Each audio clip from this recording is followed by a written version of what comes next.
Hi, my name is Melissa Steele. So I started off the first lockdown just starting a new job. So I think in the whole time I've worked in this job, I've maybe been into the office once or twice to pick things up. I've maybe met one or two colleagues in person, but a lot has also changed over the last year. I'm leaving this job now to start my own business. So I work in communications and oh yeah, and also during lockdown I also published my first book, as you do. So I think being locked down made me realize a lot of things about what I want to do with my life and specifically how I want to work, because I think before I was on a sort of trajectory of the next level up in my organization and going through that.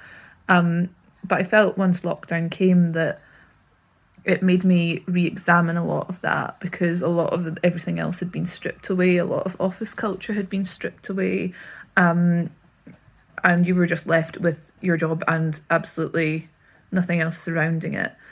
And the things I was doing, like publishing my book and getting queries about doing smaller projects around that, I was finding I could draw so much more from than just my day job. So there was nothing against my day job, but I was really enjoying doing my own work and being my own boss, really.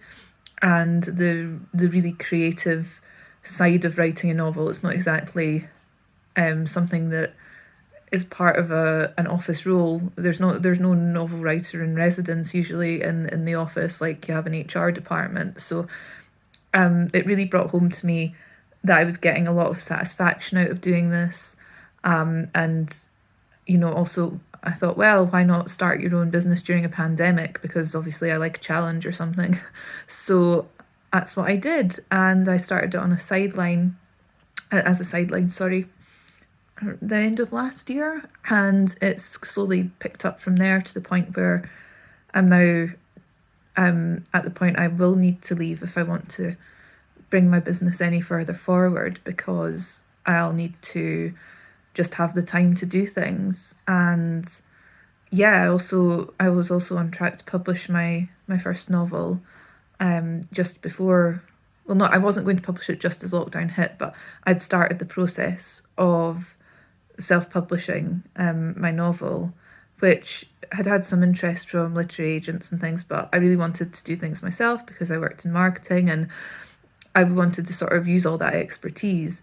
So yeah, that was something that I decided just to keep on doing through lockdown as well. So I had to really seize the day, and when we were allowed to do things like photo shoots, just get out there and do it, and also keep various cogs moving in a very different environment. But I knew it was something that I really wanted to do. So I just kept plugging away at it, and even had to do a book launch in lockdown, which was very different from the usual canapes and champagne, cheers, and all that. I ended up doing book deliveries to everyone's houses with my dog, who is sitting here. I don't know if you can see Titus. Hello. Yes. So yes, Titus and I did book deliveries to everyone's houses in person around the city, which was really nice, and people really appreciated it, I think, because by that point it was November and people really hadn't seen anyone in ages. So I don't think they'd ever been so excited to get the post. I think that's how it must feel to be a postman now. People are just like, hey, you're bringing something to me, yay. So yeah, sorry, Titus has more to add, I think. So yeah, that was really nice to see, and it was really empowering as well that you can accomplish something like that despite the really difficult time frame, the difficult circumstances we were under at the time. I think it was just kind of that attitude I generally took to the whole thing. Like, for me, I love traveling, and for me, it was really hard to have that taken away and not be able to know when we would be traveling again. And I think it was something that, again, when things opened up a bit, I was like, right, I'm booking a trip to Hamburg with my Ryanair vouchers that are left over. I don't really know what's in Hamburg. Let's find out. And it was actually really nice to leave the UK and see the world is still working. Like, I think, you know, there was a lot of fear in things in the media, sometimes quite rightly so, but to see that the world is still carrying on, I think was really important. And I got to meet my friend who's living in Denmark there last summer, which was really nice, and I think it brought back some normality. We'd also booked a trip to Malta before the lockdown had hit, and there was a lot of uncertainty about whether it would go ahead. And my partner's a police officer. He was uncertain if he could really get the time off work to go, if we'd have to isolate when we came back. But luckily, the police had a policy that if you'd booked it so far in advance, you still could go at that time. So we ended up managing to get out there, which was really nice. It's a really special place to us.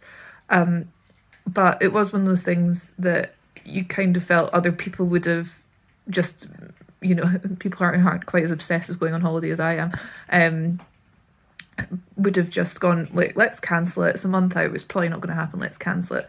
Whereas I was like, no, we have to, we're holding out.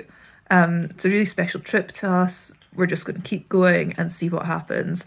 And we were so lucky that it was able to happen. And I think, yeah, that the one thing that the pandemic really taught me is that you have to act when you can, because circumstances can change so quickly and you just don't know what will happen next, really.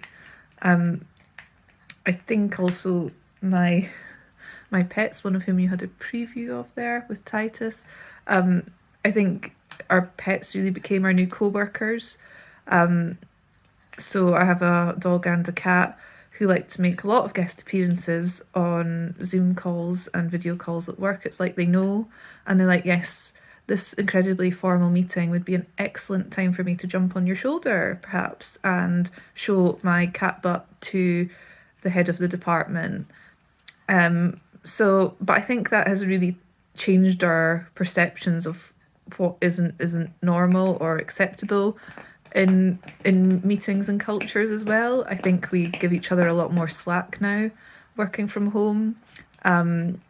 Sort of professional standards that actually don't really mean anything, like being visible in an office every day, or, you know, making sure that little Timmy and Dorothy are away a childminder so you can do your work, are no longer the norms. And I think that's something that we should hang on to as we leave lockdown.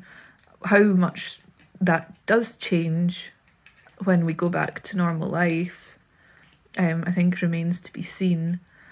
But I think there's been positives, and obviously there's a lot of negatives to lockdown as well. Like, I don't think I know anyone whose mental health hasn't suffered because of this, because we you know, we're social beings and we've had most of our social structure taken away from us. I know it really made me much more anxious and unable to control that anxiety because of all the structures and self-care that you normally have been taken away. You can't just book a trip, you can't just go to the cinema to get away from it, you can't just go to the gym to get away from it. And I think it's shown how much we do need each other, and we do need social structure around us as well to function as a society. And it's something that I hope going forward that we never have to do again, because it's not right to keep doing this for so long. It might be necessary at the moment, but we need to find a better way as a society to support each other as we go forward with this, because we can't have total shutdowns every time something like this happens, because we've already seen how bad it's been for just 1 year. So I think that's really important to take away. But I think, you know, one of the biggest things I'll take away is that I feel like I've got to know myself a lot better, and I think I need to keep on acting on that going forward, and making sure that you don't just, we may have wasted a year being stuck at home, but that we don't waste any more years doing something that we don't feel 100% passionate about, or don't feel we want to do anymore. So yeah, no, thank you. This has been my lockdown diary for you.